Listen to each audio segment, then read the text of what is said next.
Well, hello. We're once back again in the conservatory with the model railway.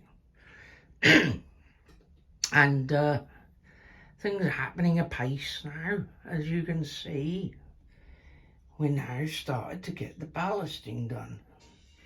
Now the ballasting's quite interesting because I've been using obviously the ballast, which is good stuff, and I've been using this ballast bond, which is very, very good, a lot easier than mixing my own. And more importantly, we've been using this widget here. Now this thing, you fill it with ballast when it's on the track, and then you can pull it along the track and it lays your ballast nice and even. Obviously it looks a bit scrappy at the moment because the glue has only just gone down recently, so it hasn't quite soaked in yet. But while I was doing that, I also got up to some other things. We can see there's a Class 150 weathered with sound and passengers on board. And at this end of this train, I've got the new Rapido towed brake wagon. So that's all coming on nicely. And since the last time I did a work in progress report, I've also fixed all the platforms down. There's a little bit more finishing to do, but as you can see, there's ballast. There's some trimming to do on the ballast there. There's odd little bits I've got on the rail and things, so that's got to be trimmed out a bit. But unfortunately at the other end, I've got no nearer laying the depot yard, which I think is going to be sidings to park. It's going to be a fiddle yard basically, but a scenic one. So yeah, I haven't got that far yet. And I have actually increased the rolling stock slightly because we got a couple of Mark IIs, brake, second open I think they are, and a BG gang weight. There'll be some more coaches appear in due course, but for the moment that's where we are. Obviously I've got a lot more rolling stock. Obviously there's my little goods train there, and I've been running that round with the Sutton's Class 24, which is nice. Unfortunately, due to the permanent way having work done on it, the trains aren't running today, so hey ho. But hopefully I'll get a running session in later in the week, depending on how quickly this ballasting gets done. The ballast, I really hate ballasting. I find it irritating, tedious, messy, but unfortunately it's pretty much the underpinnings for the whole layer, isn't it, when you're doing ballasting, because you can't do anything else scenery wise really until the ballasting's all done. So hey ho. But the little ballasting widget that I bought, I got that from it was 15 quid I think it was. But definitely worth the 15 quid.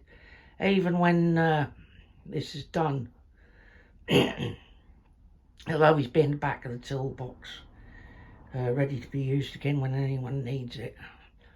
Other ones are available do similar sort of job.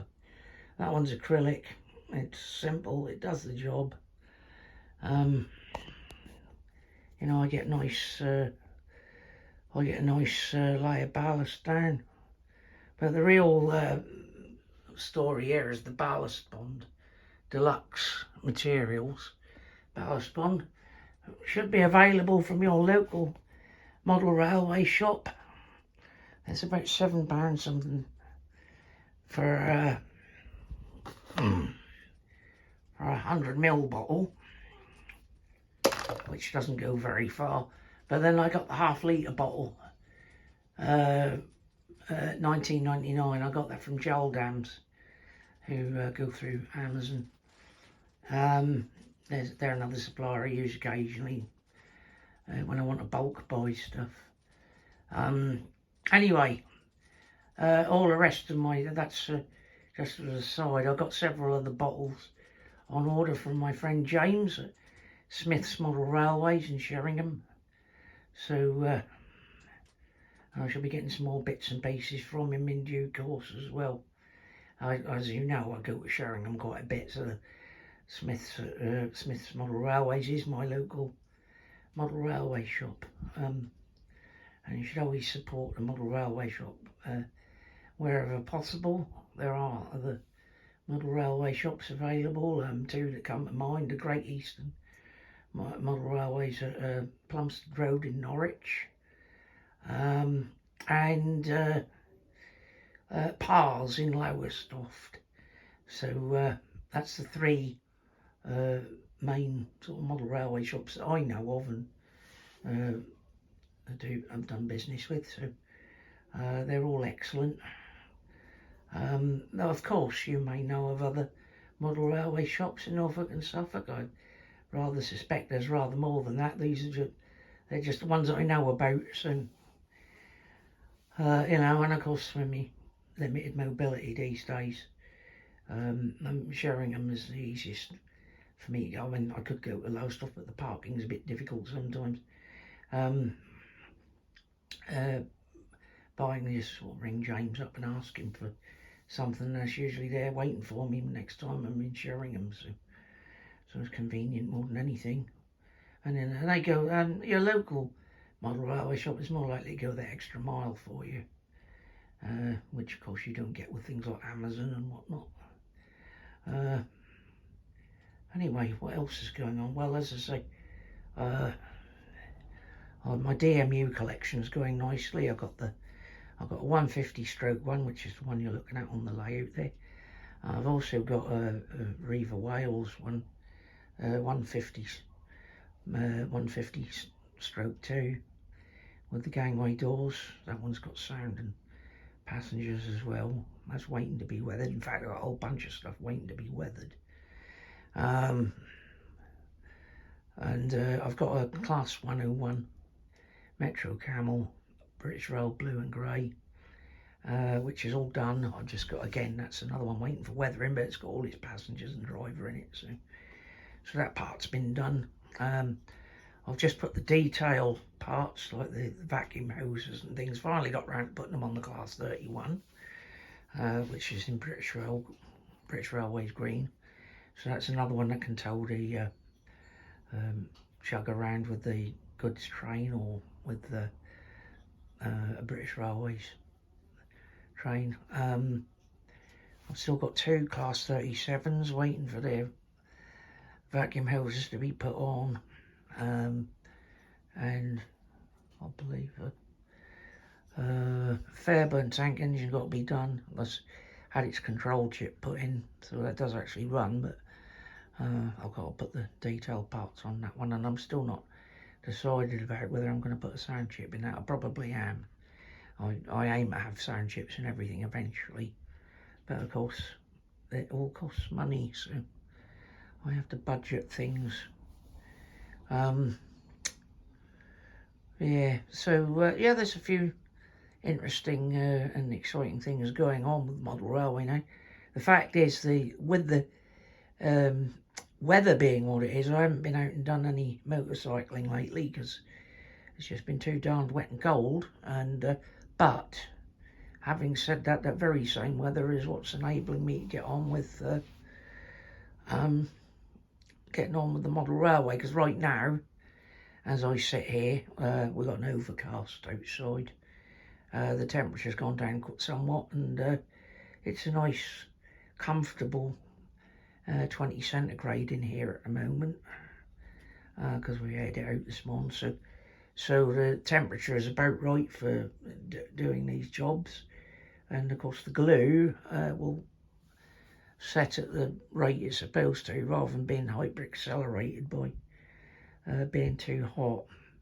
Because the minute the sun comes out again, that'll get too hot in here and I won't be able to do anything much. So that is the only problem with having a model railway in a conservatory. In summer it can get way too hot, and in the winter it can get way too cold. That's something else I've got to deal with. I've got a heater for the winter, which will keep it reasonably comfortable in here. There is actually a radiator in here, believe it or not. Behind the actual model railway, there's a radiator. Quite what they were thinking of when they put a radiator in a conservatory, I don't know. I don't know, I suppose it seemed a good idea at the time. But with the insulation being what it is in here, temperature control can be quite difficult. My biggest problem actually in here has been in the summer, because obviously the roof being, I had the roof done last year, new roof, because I had the old one that had been up there 20 odd years. And the new roof's great, keeps the rain out and the weather and the drafts and everything like that, but it also amplifies the sunlight. But I suppose that's what some conservatory's meant to do. And during the winter it can be quite nice in here if the sun's out. It can be pleasantly warm in here during the day, but of course the temperature plummets at night time, so but I tend to sit indoors and do indoor bits at night in the summer, so in the winter I mean. In the summer, my biggest problem is it gets way too hot in here. I can't breathe, because as you know I've got emphysema, so it does make it a bit difficult. So I have to pick my times as to when I come out here and do bits and pieces. You know, but that's that aside. Everything gets on nicely. I'm slowly getting there. Of course, a lot of the buildings are still in flux at the moment. I haven't fixed the station down yet, because I'm not entirely sure whether I'm going to use that station building or not. The steam shed is over there at the moment, but I've got a funny feeling that's going to end up over that end. That's just the feeling I got. On the plus side of things, the other thing is it's quite comfortable in there, because my dear wife Jackie has crocheted lots of blankets, so I can come in here and be nice and cosy in here when I want to be. Sometimes I'll just sit here and enjoy being in here. My mate Roy was over yesterday, and we ran the goods train around, and we just sat here in a nice cup of coffee, nice and cosy in here, watching the train go round. So that's the idea. You know, we're getting to a point now where we can do that. Hello, what's this? Oh, look who's turned up. It's Bugsy Cat. Hello. Hello, Bugs. Have you come? Yep, he's come for another photo bomb. He likes to come see what I'm up to. It's me and my shadow. Yeah.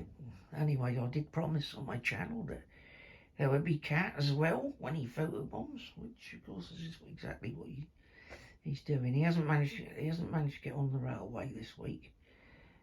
Sometimes he likes to go, when the sun is out, he'll hop up onto the railway and go lay down by the engine shed and sun himself. And I've been telling him he's not supposed to do that. But cats being cats, they do what they blooming well like, don't they? Right. Well, anyway, I'll give you just a quick general overview of how things are going. As you can see, I'm not looking forward to doing the points or the ballast, because they're a pain in the bottom. And I've got a few other bits and pieces on the go. There's the new couches. There's Jackie's signal box there. It's an Art Deco type signal box, which is more or less where it's going to be, I think. As I say, I've got to sort this lot out. Ugh. Oh dear, it gets untidy in here sometimes, but that's, you know, they say you got to crack eggs to make omelettes. So there you go. Anyway, I think that's far enough for today. As I say, things are coming on. So hopefully I'll have another update before long. So I'll probably do another video when I finish the ballast and on this. And I'm hoping I get some nice weather sometimes so I can get on the motorbike, because I'm getting withdrawal symptoms from riding my motorbike, and I rather suspect a lot of you who watch the channel for the motorbike stuff, you know, wondering what's happening. Well, it's just purely the weather. So when basically that's what happens. If the weather is slightly below par, I shall be in here doing railway bits, and if the weather's nice, then I'll be either out on the bike or up at Sheringham Station filming real trains to go on the channel. Anyway, now just before I sign off, a bit of shout out. We got Martin Trafford, Moreland biker, who I know watches my channel, not just for my motorbike antics, but also my model railway, because he's got an interest in railways as well. And there's Coast Rider Scotland, good old Brucey up there in East Lothian, I think it is. He lives right next door to a railway line, and he's managed to catch some bonus trains on his videos while he's been out on his Enfield Classic 350, which I look forward to. So I avidly watch Bruce's channel, basically because I get all sorts of interesting stuff, World War II history and things around Scotland, and some spectacular scenery when he's out there. Who else we got?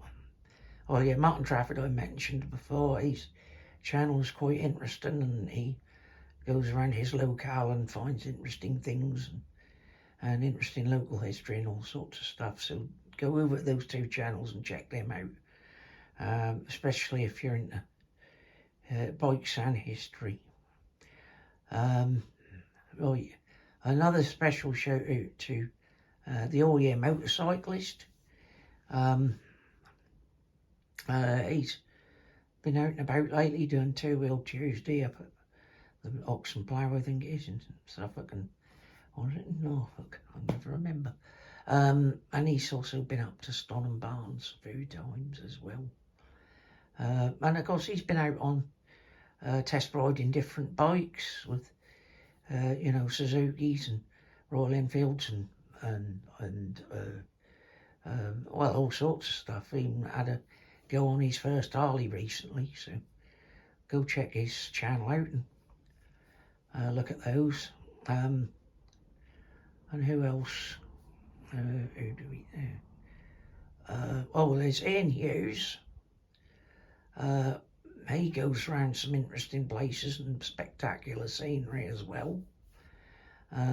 So that's nice. So check him out. His videos are always entertaining, as are Ainsworth Rider as well. Go check him out too. Right, also, now for those of you who like the nitty-gritty of motorcycle engines and whatnot, go check out Paul Henshaw. He is a master mechanic, an excellent engineer, and he does, when he's working on engines, he does videos of his work in progress on various things and stuff like that, as well as test rides of different bikes. So he's known as the Royal Enfield Whisperer because, well, I don't think there's an awful lot he don't know about Royal Enfields by the look of it.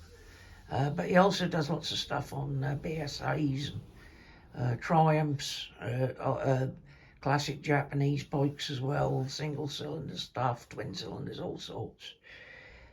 You're likely to find something that'll interest you on his channel, so that's nice.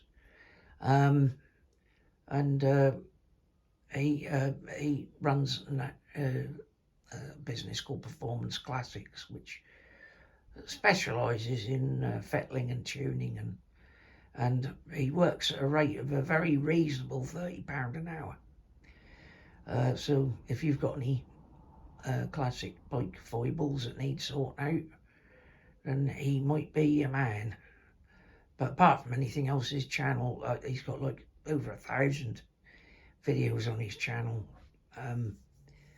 you know, and he could keep you going for days. I find his videos very entertaining. Now, on the railway side of things, my friend Wales Rail Photography, he does a lot of stuff around Westbury and Eastleigh and all down that way, and, you know, down on the south coast and whatnot. Despite being called Wales Rail, he gets around a lot.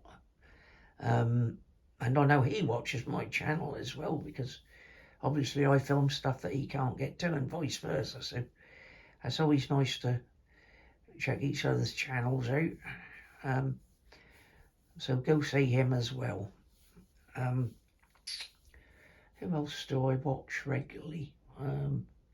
Well, there's quite a few really, and I always forget people, unfortunately.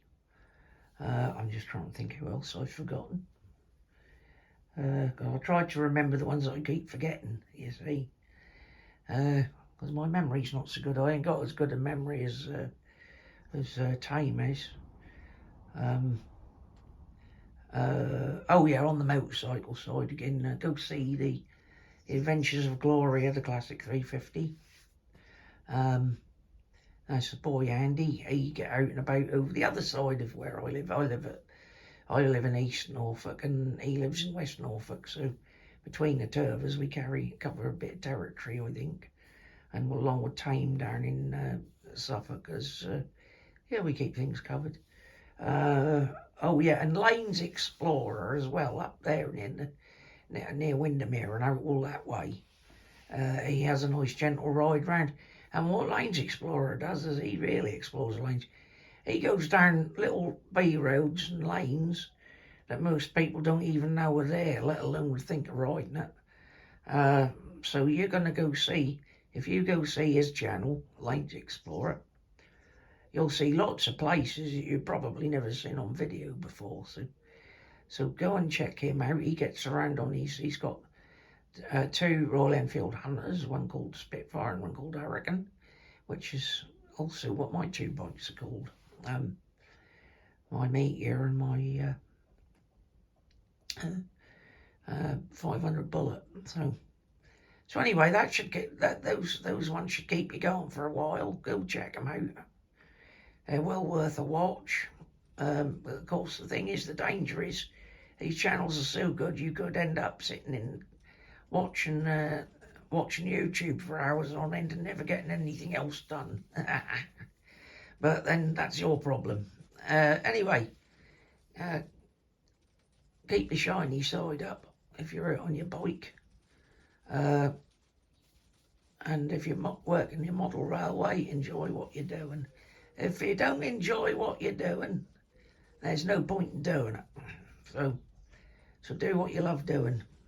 And if you're like me in a retired point of life, then make the most of it, because tomorrow ain't guaranteed. Anyway, love to everybody, and I'll catch you another time. Bye-bye.